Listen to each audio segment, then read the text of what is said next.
ایک سسٹم بنایا ہوا ہے اللہ تعالیٰ کی مرضی کہ جب چاہے اَيَحْسَبُ الْإِنسَانُ أَلَّن نَّجْمَعَ عِظَامًا، منکرین حدیث جن کو عذاب قبر کے اوپر اشکالات ہیں اور جو ان ملحدوں جیسی گفتگو کرتے ہیں، روح سے جسم نے الگ ہو جانا ہے، جسم نے مٹی میں مل جانا ہے، جسم کے اوپر کیسے عذاب آ سکتا ہے، روح علیین میں ہوتی ہے، جسم قبر کے نیچے ہوتا ہے، جسم تو پورا کا پورا چورا چورا ہو چکا ہوتا ہے، وغیرہ وغیرہ. یہ سارے اشکالات، یہ سارے ابہامات صرف انکار حدیث کی پیدائش ہیں، قرآن و سنت سے ثابت نہیں ہے. یحسب الانسان ولن نجمع عظاما، کیا انسان نے یہ گمان کر لیا کہ ہم اس کی بسیدہ ہڈیوں کو جوڑ نہیں سکتے، یا اکٹھا نہیں کر سکتے، یا ان کے اوپر عذاب نہیں دے سکتے، یا ان کے ساتھ ہم کوئی معاملہ نہیں کر سکتے؟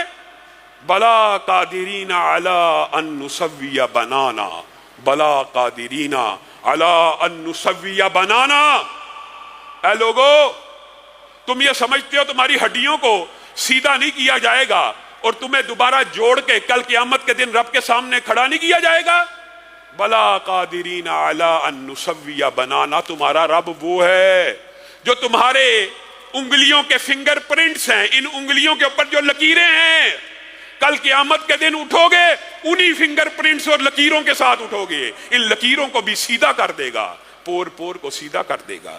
تم نے رب کے بارے میں کیا گمان کیا؟ کیا عذاب قبر کا انکار کر دینے سے بندہ قیامت کے عذاب سے بچ جاتا ہے؟ عجیب و غریب فلسفہ ہے. برزخ کو نہیں ماننا، عذاب قبر کو نہیں ماننا، اور بنیاد کیا رکھتے ہیں؟ حدیث رکھتے ہیں کہ حدیث کی وجہ سے حدیث میں ہی آتا ہے. جھوٹ بولتے ہیں، لوگوں کو مغالطہ ڈالتے ہیں. النار یعرضون علیہا غدوا وعشیا، اللہ کہہ رہا ہے، قرآن پاک میں کہہ رہا ہے سارے منکرین حدیث جمع ہو جائیں، قرآن پاک کی اس آیت کا ترجمہ کسی سے بھی کروا لیں. فرعون اور آل فرعون کو النار یعرضون علیہا غدوا وعشیا، فرعون اور آل فرعون کو عذاب ہو رہا ہے اور ان کو آگ پیش کی جاتی ہے صبح اور. یہ حدیث ہے، یہ قرآن کی آیت ہے. اور کل قیامت کے دن ان کو اصل عذاب کا ذائقہ چکھنا ہے، شدید عذاب کا ذائقہ چکھنا ہے. اس آیت کا ترجمہ کروا لیا جائے. اگر اس سے مراد قیامت کا عذاب ہوتا تو اللہ تعالیٰ پھر یہ کیوں کہہ رہا ہے کہ پھر قیامت کے دن ان کو اور عذاب کا مزہ چکھنا پڑے گا؟ گویا عذاب پہلے شروع ہو جاتا ہے. اگر قرآن کی صرف اس ایک آیت کو مان لیا جائے تو سارے اشکالات ختم. اللہ کی مرضی. اور یہ جو سوالات لوگ کرتے ہیں، یہ جی عذاب پہلے سے کیسے شروع ہو سکتا؟ ابھی تو حساب کتاب ہوا نہیں تھا، حساب کتاب سے پہلے عذاب کیسے عقل کے اوپر پڑتا ہے؟ اس دنیا کے اندر بھی اللہ کی مرضی ہے، جس کو عذاب کا شکار کر دے. حساب تب ہوا ہے. اگر دنیا کے اندر مصیبت مشکل آ سکتی ہے اور مومن کے لیے خوشخبری ہے کہ ایک مشکل اور مصیبت سے اس کے گناہ معاف ہوتے ہیں، پاک ہوتا ہے بندہ مومن. ایک کانٹا چبھنے سے بھی اس کے گناہ معاف ہو رہے ہوتے ہیں. تو اللہ تعالیٰ ہو سکتا ہے کہ بعد میں برزخ میں آنے والے عذابوں کی وجہ سے بھی کئی مومن لوگوں کو معاف کر دے، آہستہ آہستہ اگلی سٹیج میں جانے سے پہلے. اور حساب کتاب سے پہلے عذاب کیوں نہیں ہو سکتا؟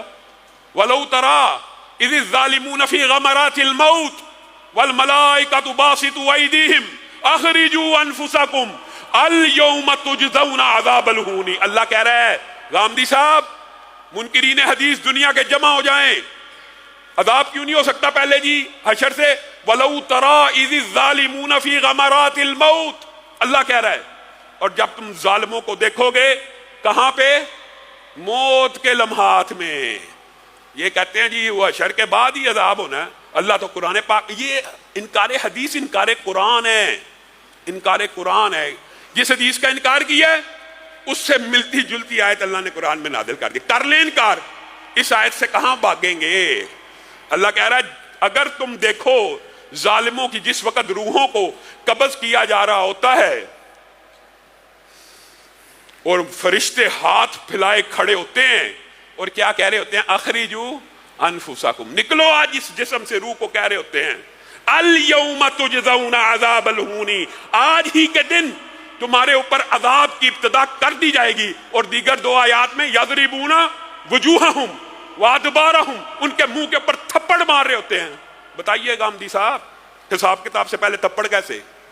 حساب کتاب سے پہلے ان کی پشتوں کے اوپر جو گرز مارے جا رہے ہیں قیامت کے دن سے پہلے. قرآن کہہ رہا ہے، مولوی کہہ رہا ہے آپ نے انکار حدیث کر کے جی یہ حدیثوں میں آتا تھا، حدیثوں میں عذاب قبر کا انکار کر کے آپ کو پتہ نہیں کیا فائدہ ملنا ہے۔ عذاب قبر کا انکار کر کے کیا بندہ جہنم کے عذابوں کا منکر بن سکتا ہے؟ پورا قرآن پاک کو اگر چیپٹرز کے اعتبار سے ڈیوائیڈ کیا جائے، ایک بہت بڑا حصہ عذاب جہنم کے بارے میں ہے، ایک بہت بڑا حصہ جنت کی نعمتوں کے بارے میں۔ ان سے کیسے فرار ہوں گے؟ لوگوں کے لیے آسانیاں پیدا کر دیں۔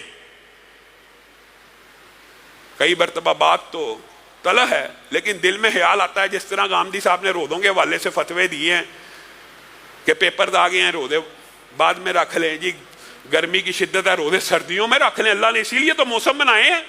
میرے دل میں کئی مرتبہ خیال آتا ہے کئی غامدی صاحب کسی دن یہ فتویٰ نہ دے دیں کہ دنیا ایک سفر کی طرح ہے اور انسان اس میں مسافر ہے اور مسافر پہ رودا ہی کوئی نہیں۔ اس طرح کے فتووں سے ایک دفعہ آپ حیران رہ جائیں گے۔ ایک ٹی وی پروگرام میں بیٹھا ہوا تھا، اینکر نے مجھ سے سوال کیا، غامدی صاحب نے فتویٰ دیا، آپ کو کرونا کے ایام یاد ہوں گے، پہلے انہوں نے یہ بھی کہا تھا کہ کوئی جلا بھی دے تو کوئی مسئلہ نہیں لیکن جلانا نہیں چاہیے وغیرہ، بعد میں انہوں نے یو ٹرن لیا۔ پھر انہی دنوں میں انہوں نے ایک فتویٰ یہ جاری کیا تھا، آن لائن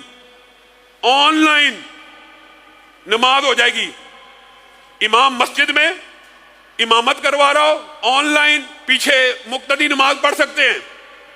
میں نے اینکر سے صرف ایک بات کی تھی، میں کہا بالفرض یہ فتویٰ مان لیا جائے، لائٹ چلی گئی، انٹرنیٹ کنیکشن چلا گیا، کوئی عقل کو بندہ ہاتھ لگائے، کوئی انسان کو سوچنا چاہیے میں شریعت کا کس قسم کا مذاق اڑا رہا ہوں۔ یہ باتیں مذاق اڑانے والی ہیں؟ ان باتوں کے اوپر انکار حدیث کرنے والوں کو سوچنا چاہیے، اپنے دلوں کو کھولنا چاہیے، ظرف کو وسیع کرنا چاہیے۔ اللہ تعالیٰ کہہ رہا ہے وَلَوْ تَرَىٰ إِذِ الظَّالِمُونَ فِي غَمَرَاتِ الْمَوْتِ، موت کی گھڑیوں میں، موت کے بعد نہیں، حشر کے بعد نہیں، موت کی گھڑیوں میں فرشتوں نے تھپڑ بھی مارنے ہیں اور فرشتوں نے اسی دن عذابوں کی نوید بھی سنانی ہے، نوید بھی سنانی ہے۔ یہ خواہ مخواہ کا ایک فلسفہ گڑا ہوا ہے۔